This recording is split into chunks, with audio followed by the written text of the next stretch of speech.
હવે વિદ્યાર્થી મિત્રો, આપણે જોઈશું ધોરણ 10 ગુજરાતી મીડિયમ ચેપ્ટર 12 વર્તુળ સંબંધિત ક્ષેત્રફળ. જોઈએ આ વર્તુળ જે અંદરનો બધો ભાગ એને ક્ષેત્રફળ કહેવાય, અને જે બાઉન્ડ્રી કહેવાય, બોર્ડર કહેવાય, એને પરિઘ કહેવાય. તો વર્તુળનું ક્ષેત્રફળનું સૂત્ર πr², વર્તુળના પરિઘનું સૂત્ર 2πr અથવા 2r એટલે વ્યાસ કહેવાય, વ્યાસના d કહેવાય, એટલે π × d. અહીં r બરાબર ત્રિજ્યા, વ્યાસ બરાબર d. તો વર્તુળનું ક્ષેત્રફળનું સૂત્ર શું મળ્યું? તો πr². વર્તુળનું પરિઘનું સૂત્ર શું મળ્યું? 2πr અથવા π × ડાયામીટર અથવા π × વ્યાસ. પાયની કિંમત 22/7 અથવા 3.14 જો આપેલું હોય તો. હવે આપણે જોઈએ વૃત્તાંશની વાત કરીએ. વૃત્તાંશ વૃત્ત એટલે વર્તુળ, અંશ એટલે ભાગ. વર્તુળના ભાગને શું કહેવામાં આવે? વૃત્તાંશ કહેવામાં આવે. જો નાનો ભાગ હોય તો કે થીટા જેટલો ખૂણો ભાગ હોય તો આપણે લઘુ કે નાનો ભાગ, તો બાકીનો ભાગ એ મોટો એટલે ગુરુ કહેવાય. તો આ નાના ભાગને લઘુ વૃત્તાંશ કહેવાય, મોટા ભાગને શું કહેવામાં આવે? તો ગુરુ વૃત્તાંશ કહેવામાં આવે. તો લઘુ વૃત્તાંશનું ક્ષેત્રફળ તો πr² થીટા / 360. આપણે એ વિચારીએ કે ભાઈ આખું વર્તુળ કેટલા વર્ષનું બનેલું છે ટોટલ? તો 360 વર્ષનું બનેલું છે. તો આપણે લખીએ 90, 90, 90 ને 90. લખૂણો AOC બરાબર 90, COB બરાબર 90, BOC DOB બરાબર 90, DOA બરાબર 90, 90, 90, 90, 90, 36, લખૂણ 360 અંશનું બનેલું છે. હવે આપણે જોઈએ સેક્ટર જોઈએ.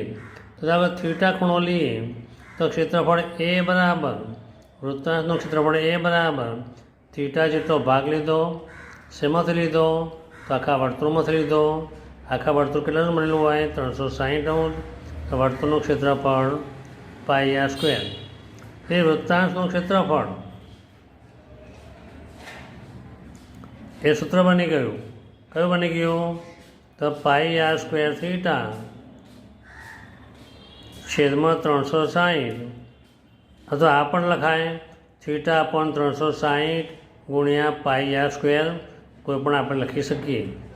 એટલે કે વર્તુળ કેન્દ્ર આગળ 360 અંશનો ખૂણો બનાવે. એટલે લઘુ વૃત્તાંશનું ક્ષેત્રફળ બરાબર πr² છેદમાં 360. હવે વાત એ ગુરુ વૃત્તાંશનું ક્ષેત્રફળ, આ ગુરુ કહેવાય. એટલે વર્તુળના ક્ષેત્રફળમાંથી લઘુ વૃત્તાંશ બાદ કરીએ એટલે ગુરુ વૃત્તાંશનું ક્ષેત્રફળ મળી જાય. હવે આપણે વાત કરીએ કે ગુરુ વૃત્તાંશનું ક્ષેત્રફળ બરાબર તો વર્તુળનું ક્ષેત્રફળ માઇનસ વૃત્તાંશનું ક્ષેત્રફળ. તો ગુરુ વૃત્તાંશ ક્ષેત્રફળ બરાબર વર્તુળનું ક્ષેત્રફળ માઇનસ વૃત્તાંશનું ક્ષેત્રફળ. વર્તુળનું ક્ષેત્રફળનું સૂત્ર કેટલું હતું? πr² minus πr² theta / 360. અહીંયા પણ લઈએ તો πr² કોમન કાઢીએ. કૌંસમાં શું રહે? 1 - થીટા / 360. એ પણ લખાય, આ પણ લખાય. 360 માઇનસ થીટા / 360 ઇન્ટુ πr². એ થયું ગુરુ વૃત્તાંશનું ક્ષેત્રફળ. તો ગુરુ વૃત્તાંશનું ક્ષેત્રફળ બરાબર πr² માઇનસ πr² થીટા / 360 અથવા 360 માઇનસ થીટા છેદમાં 360 ઇન્ટુ πr². એ બન્યું ગુરુ વૃત્તાંશનું ક્ષેત્રફળ. હવે આપણે વાત કરીએ તો લઘુચાપની લંબાઈની વાત કરીએ. આપણે જાણીએ છીએ કે પરિઘનું સૂત્ર તો પરિઘ બરાબર 2πr અથવા વ્યાસ ગુણ્યા π. કંઈ આગળ લઈએ તો નાનો ભાગ હતો એ બી નાનો ભાગ, એટલે લઘુ શબ્દ આપણો L લીધો. આ મોટા ભાગને ગુરુચાપ કહેવામાં આવે. તો લઘુચાપ એ બી કેન્દ્ર આગળ થીટા માપનો ખૂણો બનાવે. તો આપણે લઈએ લઘુચાપ પરિઘ બરાબર 2πr, લઘુચાપની લંબાઈ બરાબર થીટા જેટલો ભાગ લીધો. શેમાંથી લીધો? 360 પર લીધો. તો 2πr થીટા છેદમાં 360 જેટલો ભાગ લીધો. તો 2 180 થીટા / 180.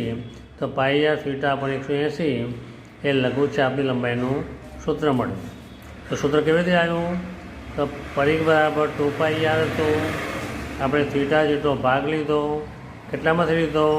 તો 360માંથી લીધો. 2 180 એટલે સૂત્ર મળી ગયું. લઘુચાપની લંબાઈ બરાબર πr થીટા પણ 180. હવે ગુરુચાપની લંબાઈ, ગુરુચાપ એટલે વર્તુળમાંથી એટલો લઘુચાપ માઇનસ કરી દે એને કહેવાય ગુરુચાપની લંબાઈ કહેવાય. શું કહેવાય? ગુરુચાપની લંબાઈ. જો આકૃતિમાં મેં લખેલું છે કે ગુરુચાપ બરાબર, આ ગુરુચાપ બરાબર આખા વર્તુળમાંથી લઘુચાપ માઇનસ કરીએ તો ગુરુચાપની લંબાઈ બરાબર પરિઘ માઇનસ લઘુચાપની લંબાઈ. પરિઘનું સૂત્ર 2πr, લઘુચાપની લંબાઈનું સૂત્ર πr થીટા પણ 180. તો 2πr માઇનસ πr થીટા પણ 180. આ પણ થાય કે πr કોમન કાઢીએ, πr કોમન કાઢીએ છેદમાં 360 માઇનસ થીટા અપોન 180. એ પણ આપણે સૂત્રનો ઉપયોગ કરી શકીએ, પણ મોટે ભાગે આપણે 2πr minus πr theta upon 180 એ સૂત્રનો અહીં ઉપયોગ કરવાનો છે. લઘુ વૃત્તાંશનું ક્ષેત્રફળ બરાબર πr સ્ક્વેર થીટા પણ 360. હવે આપણે જોઈએ લઘુચાપની લંબાઈ આપણે શોધી πr થીટા પણ 180. તો આ લઘુ વૃત્તાંશના ક્ષેત્રફળને આપણે સ્પ્લિટ કરીએ. પાઈ r સ્ક્વેર હતો એટલે r ગુણ્યા r, થીટા છેદમાં 360 એટલે 2 ગુણ્યા 180. આપણે પાઈ r થીટા અલગ લઈએ અને r અપોન 2 અલગ લઈએ. r upon 2 into pi r theta છેદમાં 180. આ પાઈ r થીટા છેદમાં 180 શું હતું? તો ચાપની લંબાઈ હતી. તો r અપોન 2 ગુણ્યા પાઈ r થીટા પણ 180. આપણને સૂત્ર મળ્યું r ઇન્ટુ l અપોન 2. ટૂંકમાં આપણે આરથી પણ લખી શકીએ કે લઘુ વૃત્તાંશનું ક્ષેત્રફળ બરાબર 1/2 ગુણ્યા l ગુણ્યા r.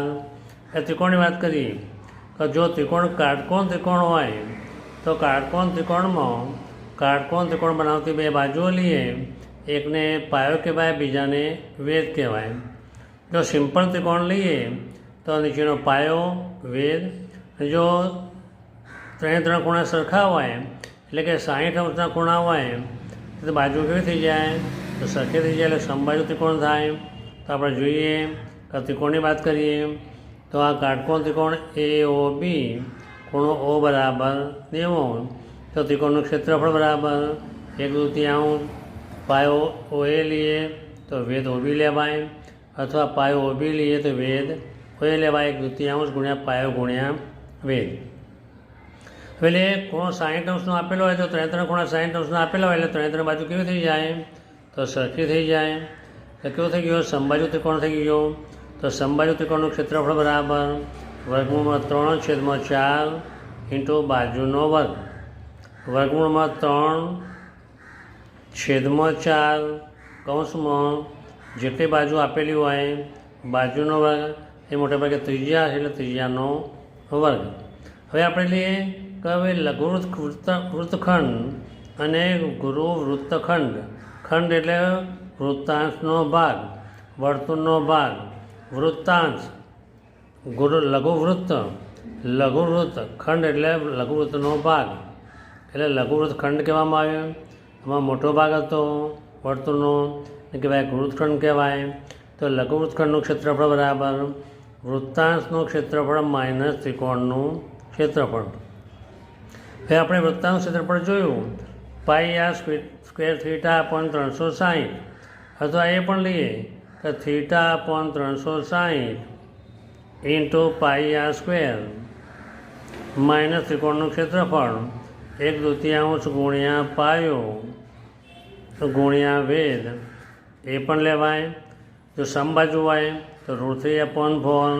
જો સમબાજુ ત્રિકોણ હોય તો આપણે આ પણ લઈએ તો ભાઈ પાઈ r સ્ક્વેર થીટા છેદમાં 360 માઇનસ વર્ગમૂળમાં 3/4 ઇન્ટુ બાજુનો વર્ગ. એ ક્યારે બને?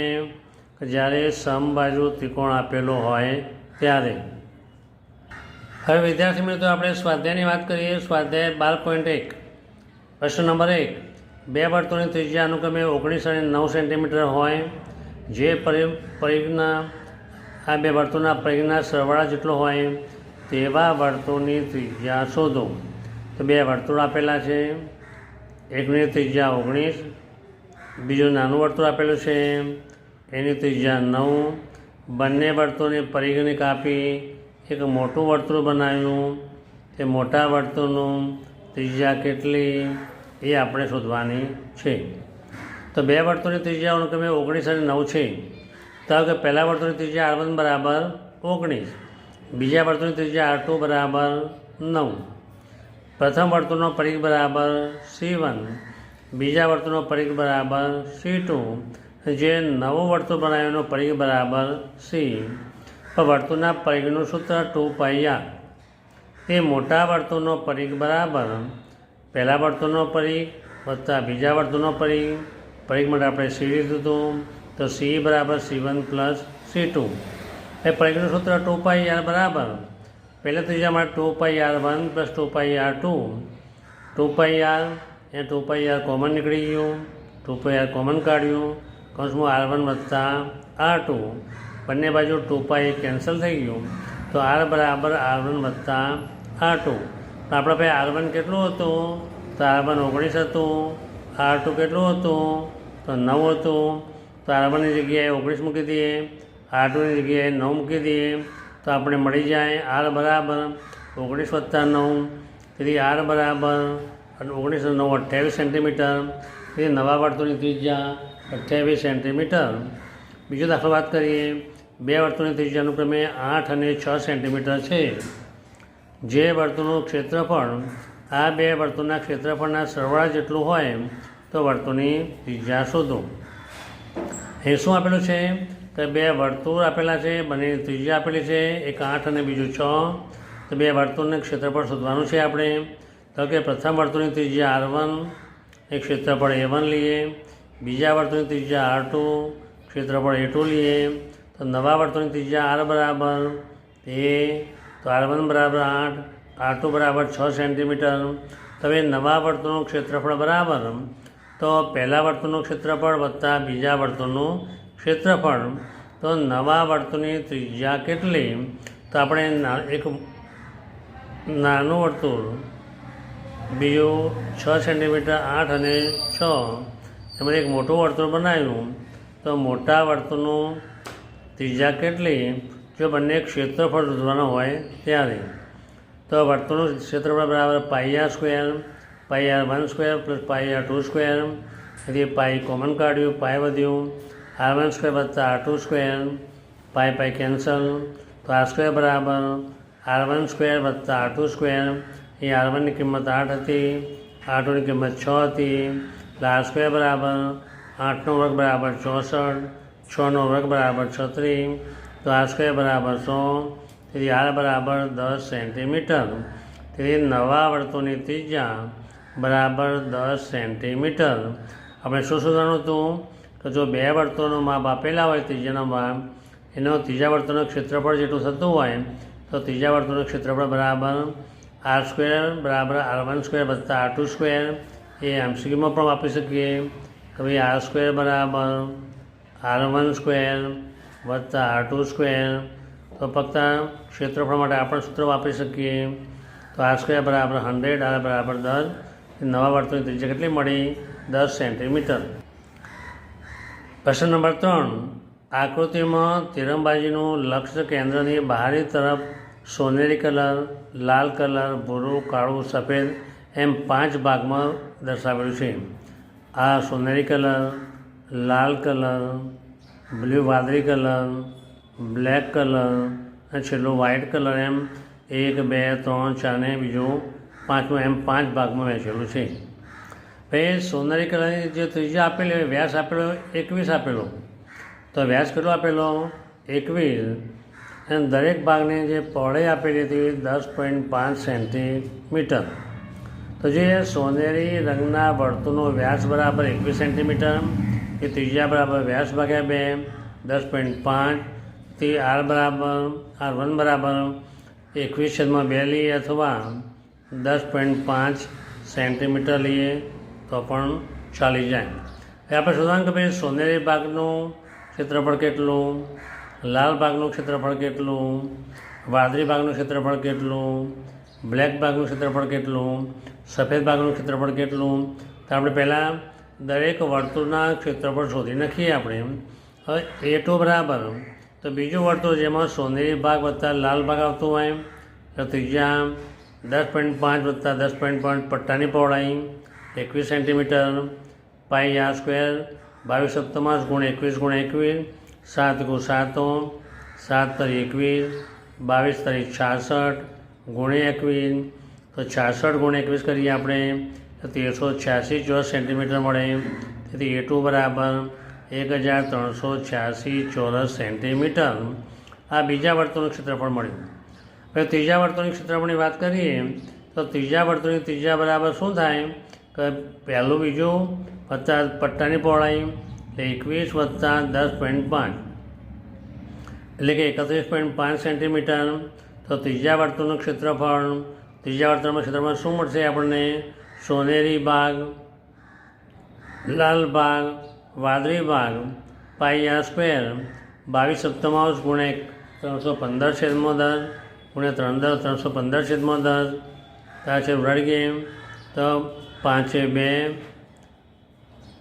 5 × 45, 7 × 45, 5 × 9 2 2 11, 11 ગુણ્યા 9 ગુણ્યા 315/10, 11 ગુણ્યા 9 99 ગુણ્યા 315/10 બરાબર. ગુણાકાર કરીએ આપણે. A3 બરાબર 3118.5 સેન્ટીમીટર. એ ત્રીજું વર્તુળ.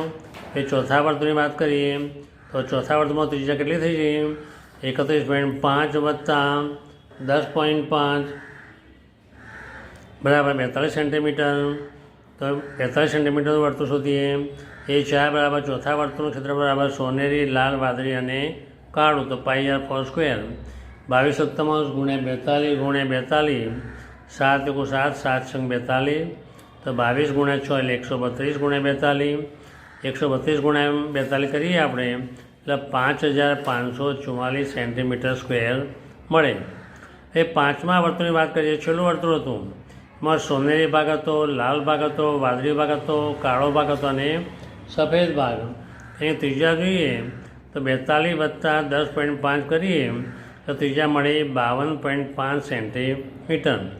તો પાંચમા વર્તુળનું ક્ષેત્રફળ બરાબર પાઈ r 5 સ્ક્વેર 22 સપ્તમાંશ ગુણ્યા 525/10 ગુણ્યા 525/10.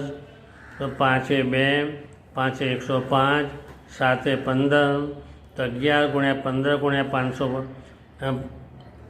525/10, તો 15 ગુણ્યા 11 ગુણ્યા 525 કરીએ એટલે આપણને મળે તો ગુણાકાર મળશે 8,86,625/10.